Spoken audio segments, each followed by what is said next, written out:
one of the most important things about xenophobia is that it's a shape-shifting, wily thing, just like racism. You know, you think it's gone away and it comes back. But with xenophobia, it evolved so well, so that even though one group finally, makes it, it can easily be applied to another group. And sometimes that group that just made it can be very active in leading the charge against the others. It's unfortunately one of the ways in which, racism and our racial hierarchy are at work in the United States. I do know that one of the saddest things I've seen in the past few years is this internalization of xenophobia. I have volunteered in our public high school, helping mostly refugee high school students write their college essays. And here in Minneapolis, they are largely from Somalia. And they will, I distinctly remember this in 2017. I'm helping some students, who had just arrived here 4 years ago without being able to speak English. They work 2 part-time jobs in addition to going to public school. They have compelling personal stories. And I would read their essays.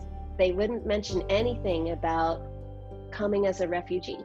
And I'd say, is there a reason why you don't want to put that part of your story in your college essay? I think it is phenomenal.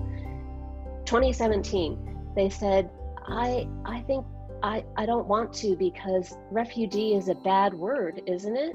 They won't want me, right? And that just, my heart just sank. I like to say that with previous presidents, their policies certainly, had been xenophobic, but they gave lip service. They gave lip service to this idea of the United States as a nation of immigrants, that diversity is a strength. You don't get any of that with this president, and it makes a difference. It really makes a difference. What he says, whoever is in that office, what they say makes a difference. The other aspect is, wow, the immigration policies that have been put into effect during this administration have been so numerous, so broad in their scope, and so, I will say, cruel, that they are unparalleled in any other period or other administration.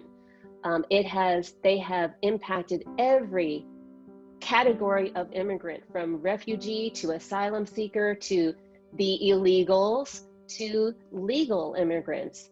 And that they have been put in place by executive order has meant there has been no debate, no calling of witnesses, no rebuttal, no ability for experts, advocates, lawmakers on either side to be able to